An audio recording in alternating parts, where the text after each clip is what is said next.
Hello, everyone. I'm Ted Everingham, a proud alumnus of Albion College, and on behalf of the Alumni Board, the host for these Albion Briton conversations.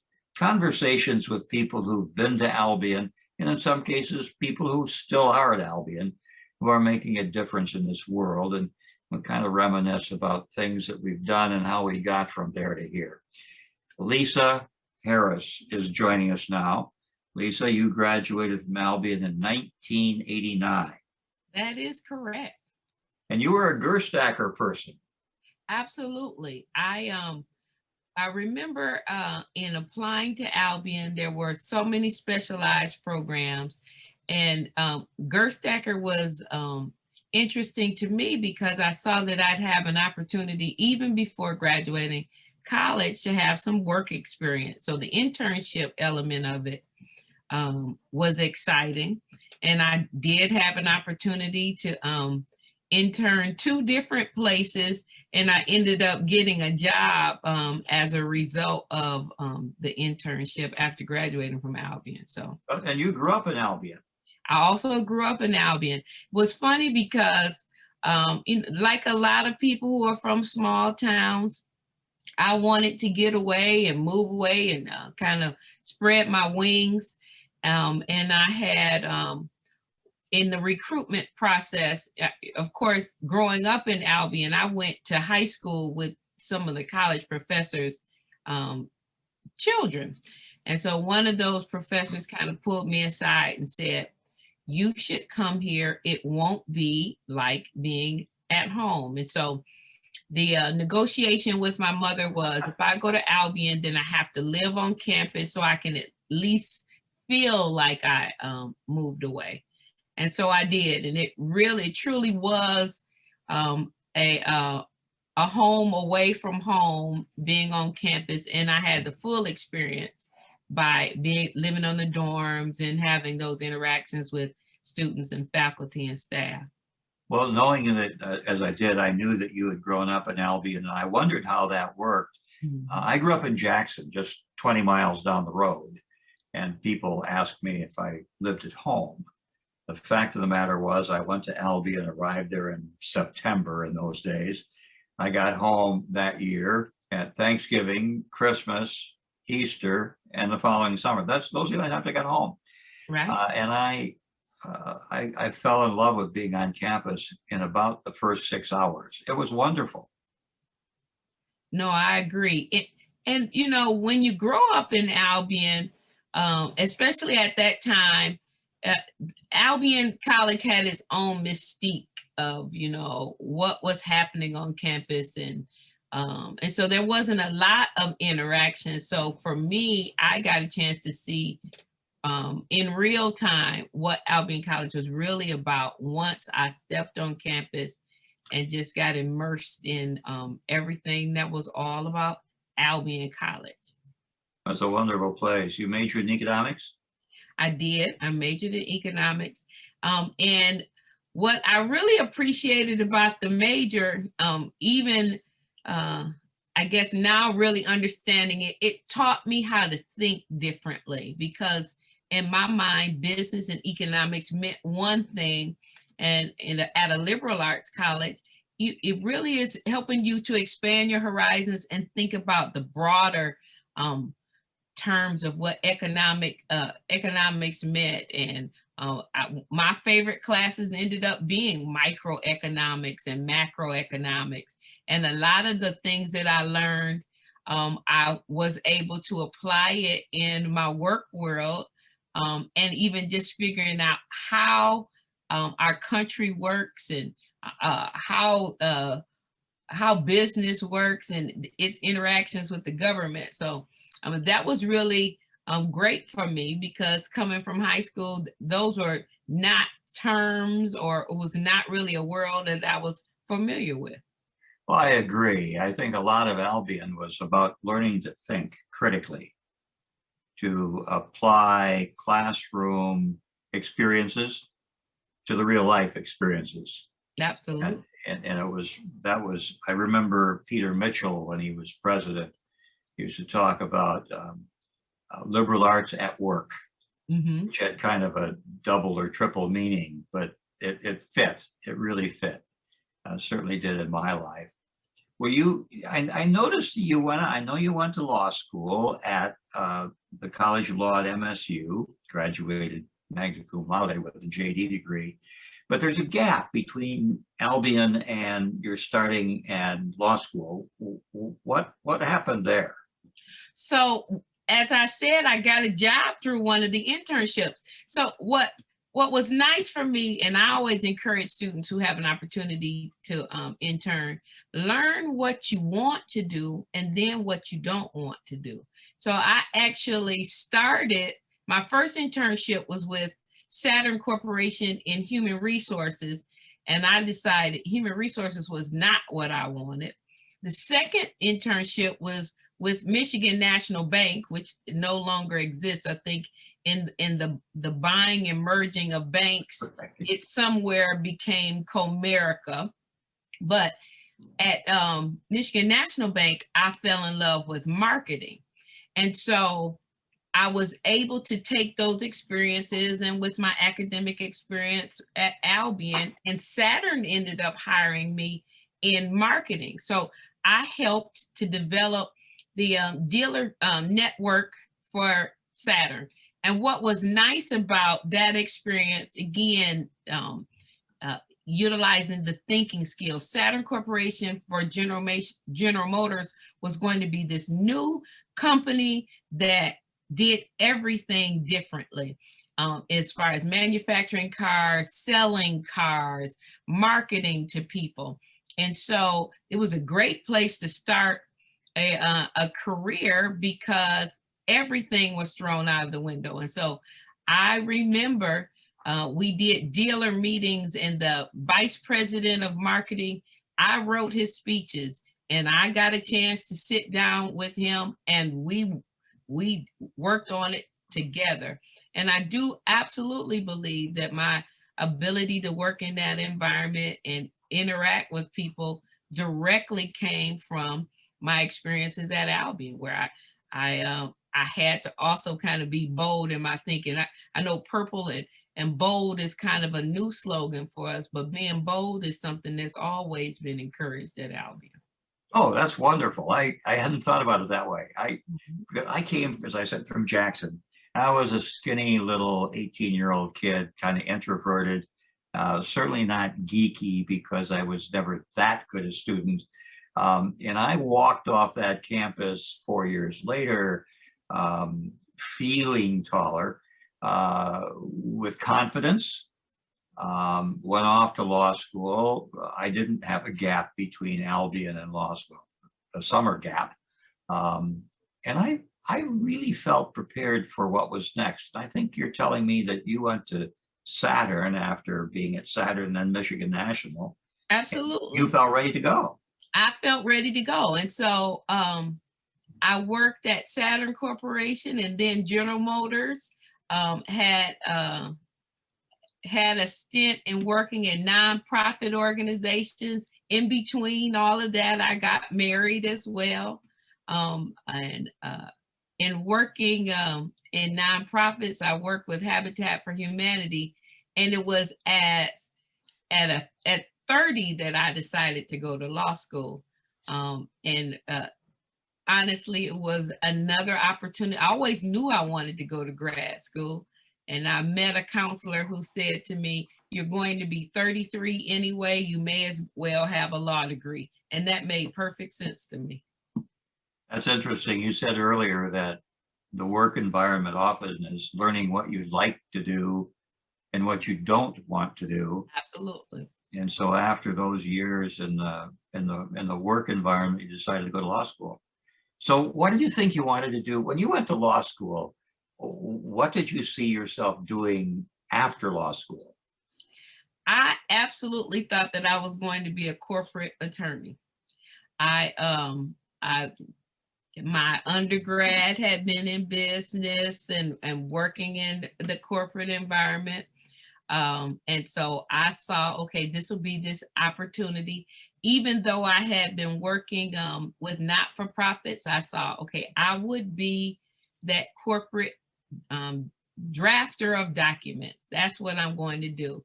And then I graduated from law school, went to a law firm, and I got the litigation bug. And that kind of changed things for me. Where did you practice?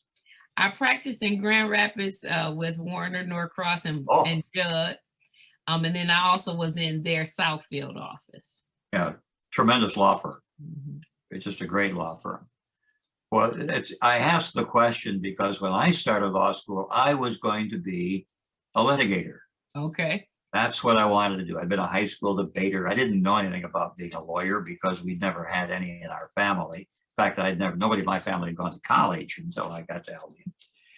And I had a job at a Detroit law firm after my second year at law school. And I still wanted to be a litigator. And I stumbled onto corporate work. And I became that corporate lawyer that you didn't become. Isn't that funny? It is very funny. But it's back to the wisdom of what you said earlier. You start to work and you learn two things, what you want to do and what you don't want to do. No, I agree. And I think you have to give yourself the flexibility to feel that way. And I attribute some of that to my experience at Albion as well. There was not really the tying down that your track starts where you thought it would be as a freshman and it ends up from that place. You don't really know when you're 18 what you want to do with the rest of your life. And so I got a chance to kind of explore that and learn all of the different subjects. And I do think it's important that people, if you're going to choose to work, you work so many more years, you ought to do things that you enjoy, things where you feel like you're making a contribution. And so I feel I've been fortunate in that regard. I agree. I tell young people when they ask, and sometimes when they don't, right. I said, keep your mind open. And that's why I think a liberal arts education is so important. It exposes you to so many different things, and especially something like an Albion that emphasizes the importance of internships. You had 2 of them. They changed your life. Absolutely. Changed your direction. So you went to work with you became an assistant prosecutor in Oakland County. I did, which was, that's also a very interesting transition because you go from big law, and then I worked at Legal Aid and Defender. There was this part of me that I really wanted to help people. I had my own practice for a while. And so, a lot of people, the way their legal track is, they start at the prosecutor's office and then they go on to private practice. I kind of approached it a different way. And it was very valuable to me in my approach to how I handled my cases, really, because I understood that it was the people that were my clients. And so it was, and even in approaching the jurists that I was involved with, and just the landscape. So I had a different level of experience and life experience that I think benefited me. At the prosecutor's office, I started in district court like many assistant prosecutors do, litigating misdemeanors, doing felony cases, and as they came initially before the court to get the bound over. So if it wasn't going to be a good case at the circuit court, it was my job to clear out all of those evidentiary issues initially. So, and then I moved from that to the juvenile court, which is then launched me to my current job, which is a juvenile court referee with the Oakland County Family Court. So I preside over child protection cases and also delinquency cases. So I often tell the lawyers that are sitting in front of me, I've sat in every lawyer's seat here. I've represented juvenile delinquents. I represented parents in child protection cases. I've been the lawyer guardian ad litem. I was the prosecutor in those cases, representing the Department of Health and Human Services for child protection, and then also representing the people in the delinquency matter. So I have a very broad perspective of how everything is handled. And I feel like I can take a more balanced approach in handling the matters that come before me. Well, I should think so. You've got the wealth of experience that serves you perfectly. So recognizing that we all change our paths from time to time, you've been a juvenile court referee, as I understand it, for about 6 years now. Yes. Are you in your place now, or do you see you moving to something else in due course? Well, I really see that I'm in my place now, but I am open to moving. And it's, again, I attribute a lot of it to Albion because of this whole idea of being flexible. You don't have to stay. You always can learn. I mean, you're a lifelong learner. Lawyers' jobs, we're technical writers. We have to learn. And so that piece of being a lawyer has been kind of the steady ground for me. I would look at my resume and I thought to myself, wow, you've done a lot of different things. But that consistent thing is that I've been a lawyer now over 20 years. And so that practicing law in all of the different ways that it can be practiced, I think is my place. I have the additional joy of working with 2 other Albion College grads. And so we very often laugh and talk. And I say to people often, the Albion College influence comes through this court very strongly. We all walk past the rock at different stages, but we all walk past the rock. So all walk past the rock. I love that. Yeah. There is something about our little college that is a binding force. It's hard to describe, but I feel a closeness talking with you because we're part of the same background and we've walked past the rock a lot of years apart. But there's a commonality that seems to just never go away. Yeah. And I think that centering and those experiences do help in our connections. There are many more ways that we are in common than we are different, but certainly what Albion College stands for and what it's meant to all of us through the years and our life experiences, and it makes a difference in the way that you approach the world, the way that you see the world. And so it was at Albion where I learned to challenge authority and learned how to negotiate things. It was at Albion where I learned how to interact and get along with all kinds of people. It was at Albion where I had to find out who I was, and even from simple things like decorating a dorm room or, learning your independence.